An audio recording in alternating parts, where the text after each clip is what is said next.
Subscribe कीजिए ध्येय IAS channel को और बेल आइकन को दबाइए लेटेस्ट वीडियो सबसे पहले देखने के लिए।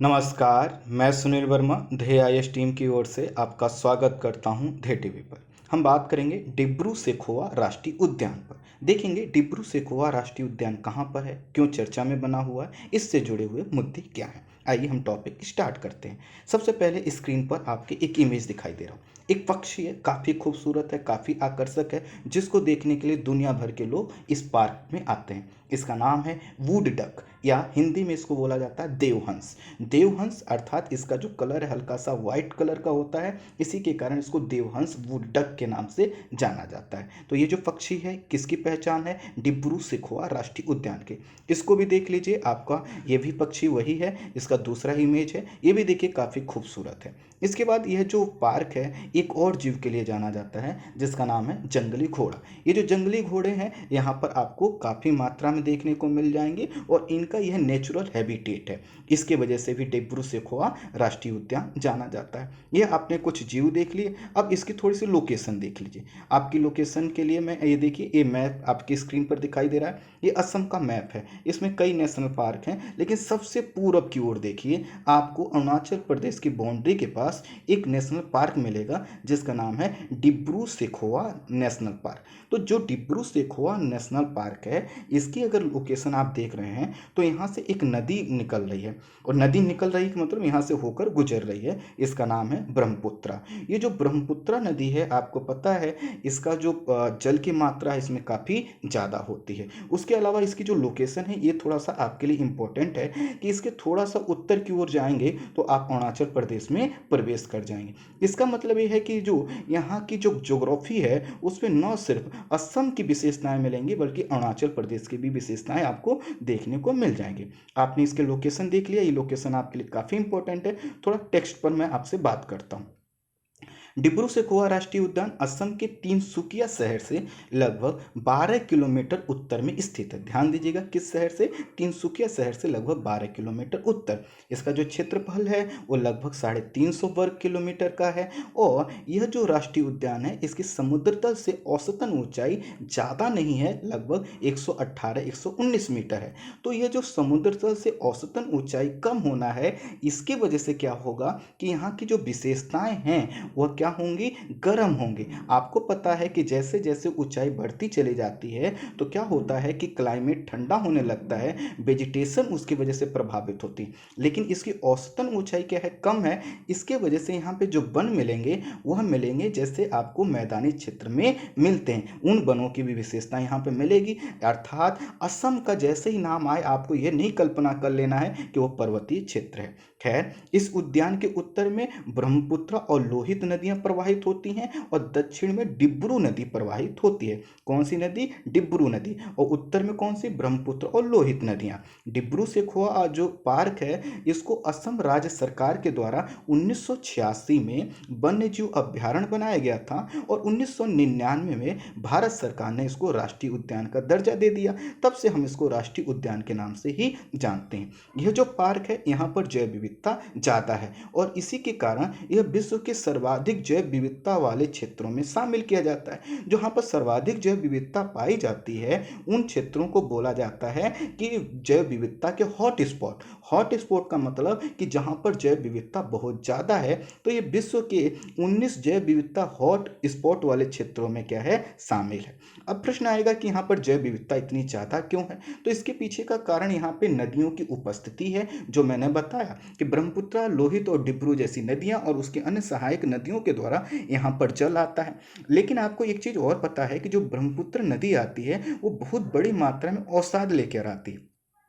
तो अवसादों का जब क्या होता है, निक्षेपण होता है, सेडिमेंटेशन होता है, तो इसकी वजह से क्या है कि यहाँ का जो क्षेत्र है वो लगभग मैदानी क्षेत्र के रूप में कन्वर्ट हो गया है। तो यहाँ पर जो मैदानी क्षेत्र होते हैं उनकी विशेषता क्या होती है कि अगर पानी की मात्रा वहाँ पर मिलती रहती है तो वहाँ पर वनस्पतियों का विकास क्या होता है, तेजी से होता है। तो एक तो क्या है, मैदानी क्षेत्र के रूप में कन्वर्ट हो गया है, नदियों के द्वारा पानी भी लगभग वर्ष भर मिलता है, यहाँ पर वर्षा भी अधिक होती है। इसकी वजह से यहाँ पर आपको घने वन मिल जाएंगे देखने के लिए। यहाँ पर जो आर्द्र वन होते हैं अर्थात ह्यूमिड टाइप के जो वेजिटेशन होते हैं वो मिल जाएंगे, पतझड़ वन भी मिलते हैं और घास के मैदान भी मिलते हैं। इस तरह से यहाँ पर एक ऐसा जो है कि इन्वायरमेंट क्रिएट होता है कि घास वाले जीव भी अपना जीवन सर्वाइव कर सकते हैं। क्योंकि नदियों के द्वारा यहाँ पर जल लाया जाता है तो यहाँ पर क्या होता है, दलदली क्षेत्र का भी विकास होता है, वेटलैंड का भी विकास होता है। तो इसमें जो दलदली क्षेत्र में पाए जाने वाले जीव हैं वो भी यहाँ पर अपना विकास कर लेते हैं और जंगल वाले क्षेत्र के जो जीव हैं वो भी अपना विकास कर लेते हैं।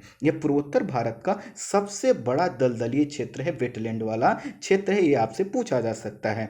तो इसके कारण, इन सभी कारणों की वजह से यहाँ पे कई जीवों का विकास हुआ है, लेकिन मुख्य रूप से ये जो जाना जाता है वह जाना जाता है देवहंस की वजह से, और साथ ही साथ जो मैंने आपको एक जंगली घोड़ा दिखाया उसकी वजह से जाना जाता है। इसके अलावा इसमें रॉयल बंगाल टाइगर मिल जाएंगे, जंगली बिल्ली मिल जाएगी, स्लॉथ बियर मिल जाएंगे, गंगा डॉल्फिन भी मिल जाएंगे, पिग टेल्ड मकॉक मिल जाएंगे, असमिया मकॉक मिल जाएंगे, होलो गिब्बन मिल जाएंगे, एशियाई जो हाथी होते हैं वो मिल जाएंगे, जंगली सुअर मिल जाएंगे, सांभर मिल जाएंगे, हॉक डियर मिल जाएंगे, अर्थात कई प्रकार के यहाँ जीव मिलते हैं। यहाँ पे सरीसृप अर्थात जो तैरने वाले, जो रेंगने वाले जो जीव होते हैं वो मिल जाएंगे, और यहाँ पर पक्षियों की जो प्रजातियाँ हैं वो भी 350 से अधिक जो प्रजातियाँ यहाँ पे मिल जाती हैं।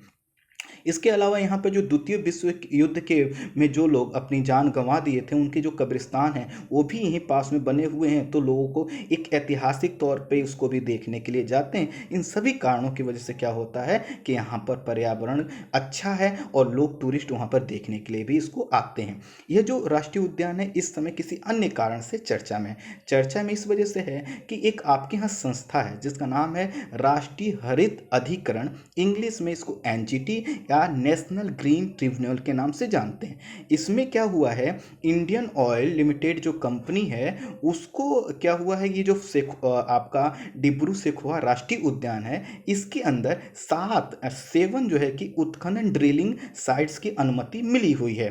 तो एनजीटी में एक व्यक्ति ने अपील की कि जो इंडियन ऑयल लिमिटेड कंपनी है जिसको यह 7 कुओं के माध्यम से, ड्रिलिंग के माध्यम से यहाँ पर उत्खनन करने की अनुमति मिली है, यह गलत है। इसी के कारण एनजीटी ने क्या किया है, जो भारत सरकार का पर्यावरण, वन और जलवायु परिवर्तन मंत्रालय है, साथ ही साथ जिस कंपनी को यह अनुमति मिली है, और उसके साथ साथ असम राज्य का जो प्रदूषण नियंत्रण और राज्य जैव विविधता बोर्ड है उनको क्या किया है, नोटिस जारी किया है। उनसे कहा कि आप अपनी जवाब दीजिए कि आखिर यह जो नेशनल पार्क के अंदर कैसे उत्खनन की आपने अनुमति दे दी।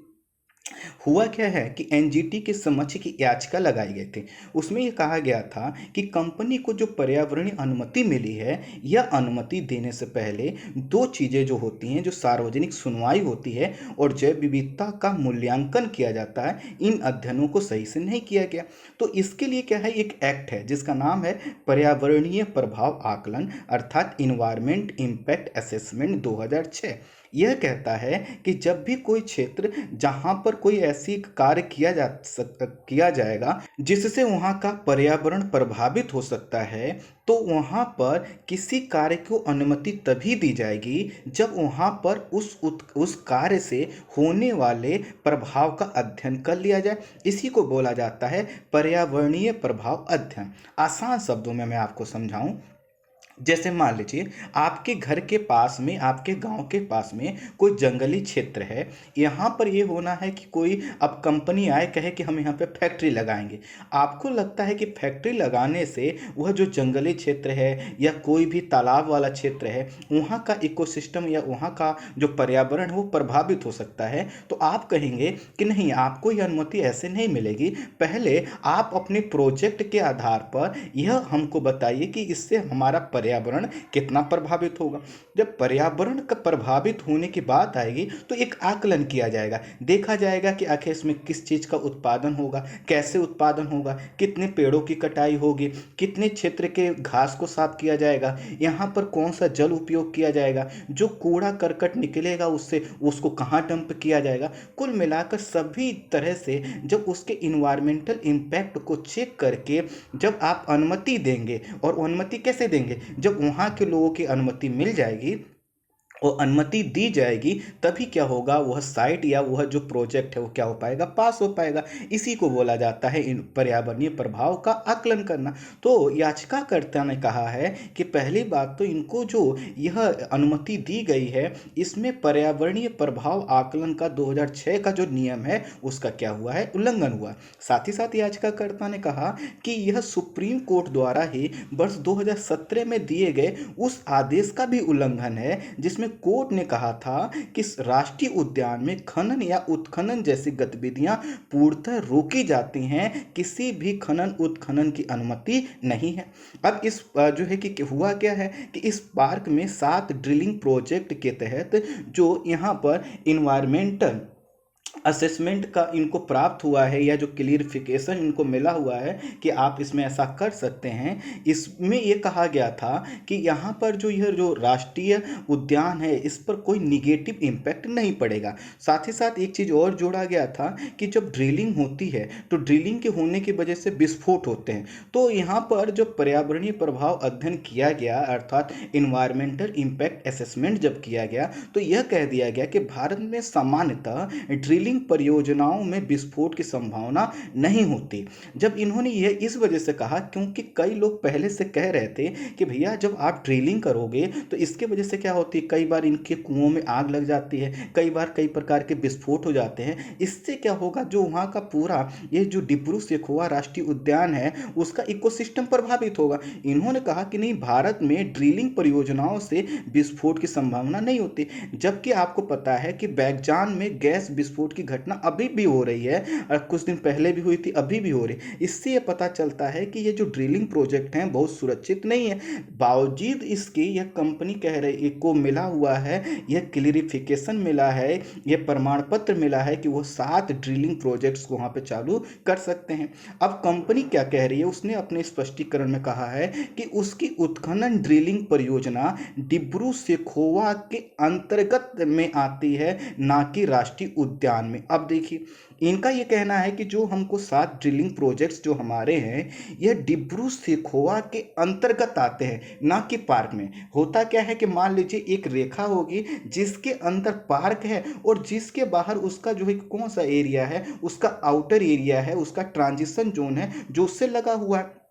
फॉर एग्जाम्पल कि आपका घर है, घर से चारों तरफ अगर मान लीजिए चारों तरफ खेत है तो आप क्या कहेंगे, अगर आप घर के बाहर खड़े हैं तो आप क्या कहेंगे कि मैं घर के बाहर खड़ा हूँ, घर के अंदर नहीं हूँ। ठीक ये भी यही कह रहे हैं, कंपनी कह रही है कि जो हमारी परियोजना है ये डिब्रू सेखोवा के अंतर्गत अर्थात उसके क्षेत्र में आती है, लेकिन उस क्षेत्र के अंदर नहीं आती। अर्थात इनका कहना है कि जो हमारे प्रोजेक्ट्स हैं वो आउटर एरिया में हैं, बिल्कुल उससे लगे जरूर हैं लेकिन अंदर की ओर नहीं है। अंदर की ओर का मतलब है कि हम प्रवेश करके अंदर की ओर 1-2 किलोमीटर जाएं और उसमें ड्रिलिंग करें, ऐसा नहीं है। ये कंपनी का कहना है। उसने ये भी कहा है कि अपने पुराने बयानों में कंपनी ये कह रही है कि हमने इसके लिए क्या किया है, एक जो है कि एक्सटेंडेड रिच ड्रिलिंग का प्रयोग किया है। इसको बोला जाता है ERD।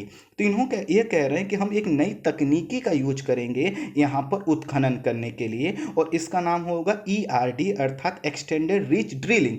इसके माध्यम से क्या होता है कि पार्क के अंदर कोई ड्रिलिंग गतिविधि करनी ही नहीं पड़ती, और जो है कि राष्ट्रीय उद्यान में अंदर की ओर प्रवेश किए बिना भी हम वहाँ उस राष्ट्रीय उद्यान के अंदर से 4 किलोमीटर गहराई तक में हम जो भी चीज़ें रिसोर्स होंगे उसको निकाल सकते हैं। आसान शब्दों में समझिए, फिर से घर वाला एग्जाम्पल। मान लीजिए आपको लगता है कि आपके घर की ज़मीन के नीचे कहीं पेट्रोल है, तो दो तरीके हैं अब निकालने के लिए। या तो आप अपने घर को तोड़िए, तब तो आप क्या करेंगे, ड्रिलिंग कर पाएंगे। दूसरा ये है कि आप क्या करिए, ड्रिलिंग आप घर के अंदर करने के लिए आप दूर से कहीं से खोद कर लाइए, अंदर अंदर ड्रिलिंग करके लाइए, और अंदर अंदर जब ड्रिलिंग करके लाएंगे तो आप हो सकता है उसके लिए 500, 100, 200 मीटर पीछे जाकर वहां से खुदाई करें और वहीं से पाइप अंदर ही अंदर डाल दें। जैसे आपने देखा होगा सड़कों के नीचे जो केबल बिछाई जाती है उसको देखा होगा, तो केबल जो बिछाने के लिए क्या होता है कि एक जगह से गड्ढा करना चालू करते हैं, वो गड्ढा अंदर ही अंदर चला जाता है। ठीक इसी तरह से जैसे मेट्रो इसका एक अच्छा एग्जांपल हो सकता है। आपको पता है कि मेट्रो जहां पर है उसका गड्ढा जो किया गया, आपको पता ही नहीं कि वहां पर गड्ढा कब किया गया, वो दरअसल अंदर ही अंदर क्या हो गड्ढा करते चले जाते हैं। तो ऐसे ही इनका भी करना है कि जो हमारी ये टेक्नोलॉजी है एक्सटेंडेड रिच ड्रिलिंग ERD की, जो इनकी टेक्नोलॉजी है, ये कह रहे हैं हम पार्क के अंदर जाके हम ड्रिलिंग करेंगे ही नहीं, ये कह रहे हैं हम दूर से करेंगे। इनका कहना है कि हम क्या करेंगे, इस तकनीकी का प्रयोग करके हम जो सीमांकित क्षेत्र है राष्ट्रीय पार्क का, उससे लगभग 1.5 किलोमीटर अधिक दूरी पर हम क्या करेंगे, वहाँ से पाइप अंदर अंदर डाल देंगे, और इसकी वजह से हमें जो यह नेशनल पार्क है इसके अंदर ड्रिलिंग करने की ज़रूरत नहीं है। और इन्होंने कहा कि यह जो हमारी टेक्नोलॉजी है, इस टेक्नोलॉजी के द्वारा हम पहले से ही क्या करते हैं, जो हमारे जलाशय क्षेत्र हैं उसमें जो हाइड्रोकार्बन होते हैं, हाइड्रोकार्बन का मतलब है कि जो आपके फ्यूज वगैरह होते हैं, इनको हम पहले से अलग करते आ रहे हैं। और ये कह रहे हैं कि वर्ष 2016 में हमने जो अनुमति प्राप्त की थी वह इसी आधार पर प्राप्त की थी, और इससे कह रहे हैं कि डिब्रू सेखोवा नेशनल पार्क पर कोई भी पर्यावरणीय निगेटिव इम्पैक्ट नहीं पड़ेगा। उनका कहना है कि चूंकि हम पर्यावरण के जो वहाँ का नेशनल पार्क है उसके अंदर ही प्रवेश नहीं कर रहे हैं, हम क्या कर रहे हैं, बाहर से पाइप डालकर वहां पर जो उसके अंदर जो हमारा तेल है, जो भी हमारे संसाधन उसको निकाल रहे हैं, इसलिए कोई भी चीज हमारे सतह पर दिखाई नहीं देगी और ना ही तो उसका क्या होगा, इम्पैक्ट पड़ेगा। इन्होंने कहा कि वर्ष 2016 में 7 कुओं के संदर्भ में हमने जो अनुमति प्राप्त की थी उसमें भी यही था कि हमने ERD की जो टेक्नोलॉजी थी अर्थात एक्सटेंडेड रिच ड्रिलिंग की जो तकनीकी थी, इसको हमने प्रेजेंट किया था, और इसी के आधार पे हमको क्या मिला है, अनुमति मिला है। तो इनका कुल मिलाकर कंपनी ये कहना है कि हम पर्यावरणीय नियमों को लेकर सचेत हैं, हम पर्यावरणीय नियमों का उल्लंघन नहीं करेंगे, और हमको जो अनुमति मिली है वह इस तकनीकी की वजह से मिली है कि हमको अंदर जाना ही नहीं है ड्रिलिंग करने के लिए। जैसे मैंने घर का बताया कि आपको घर के अंदर ड्रिलिंग नहीं करना है, वह क्या होगा, जब दूर से पाइप लेकर आएंगे तो घर के अंदर भी जब वो पाइप पहुंचेगा तो पाइप से क्या करेंगे, घर के नीचे जो भी संसाधन है उसको क्या करेंगे, आप खींच लेंगे। तो यही बात इन्होंने कहा है। एक बात और कि असम का जो क्षेत्र है औषधि सेलों से, औषधि सेल मतलब क्या होता है, जो बाद में जो सेडिमेंटेशन होता है औषधों के इकट्ठा होने से जो भूमि बनती है उसको औषधि सेल बोलते हैं। तो कहना यह है कि असम का यह क्षेत्र औषधि सेलों से निर्मित है, और यहाँ पर पेट्रोलियम के भंडार भी पर्याप्त पाए जाते हैं। तो कंपनी ये कह रही है कि अगर हमको मिली हुई अनुमति आप वापस ले लेते हैं तो इसका मतलब यह है कि जो पूरे असम क्षेत्र में जो पेट्रोलियम संसाधन है आप उनका भी दोहन नहीं कर पाएंगे, क्योंकि हर जगह कहीं ना कहीं पर्यावरणीय चुनौतियां किसी न किसी रूप में आएंगे। आप देखिए ये तो कंपनी की बात हुई, लेकिन थोड़ा सा अब कोर्ट का जो है कि स्टैंड समझ लीजिए क्या है। पिछले साल उच्चतम न्यायालय ने असम के काजीरंगा राष्ट्रीय उद्यान और समीपवर्ती नदी क्षेत्रों के जल ग्रहण क्षेत्र में खनन पर प्रतिबंध लगा दिया था। अर्थात जो यह पूरा जो क्षेत्र है काजीरंगा नेशनल पार्क और वहाँ पे जो नदियों वाला क्षेत्र है, वहाँ पे कई प्रकार के नदी क्षेत्र से जो है कि खनन किए जाते थे। तो सुप्रीम कोर्ट ने इसी आधार पर उस प्रतिबंध लगा दिया था कि उससे क्या होता है, पर्यावरण को क्षति पहुँचती है। कोर्ट ने कहा था कि यहाँ होने वाले अवैध खनन और निर्माण कार्य से यहाँ की परिस्थिति क्या होती, प्रभावित होती है। तो अब यह कह रहे हैं कि इससे क्या होगा, प्रभावित नहीं होगा, क्योंकि हम अंदर ही पहुँच नहीं पा रहे।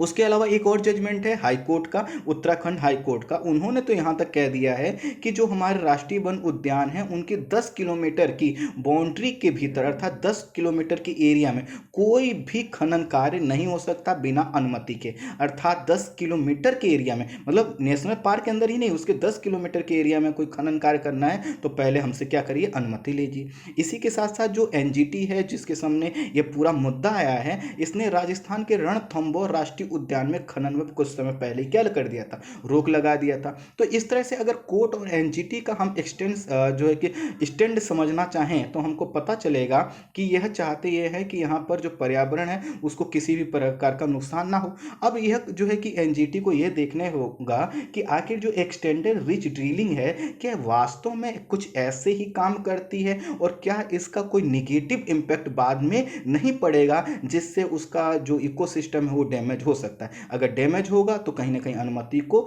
नकार दिया जाएगा, अनुमति वापस ली जा सकती है। हाँ, अगर नहीं कोई इन्वायरमेंटल निगेटिव इम्पैक्ट पड़ता है तो कहीं ना कहीं ये क्या होगा, देश के संसाधनों के बेहतर उपयोग के संदर्भ में एक अच्छा कदम होगा। आई होप आप इस पूरे टॉपिक को समझ पाए होंगे। आज के लिए इतना ही। Thank you so much.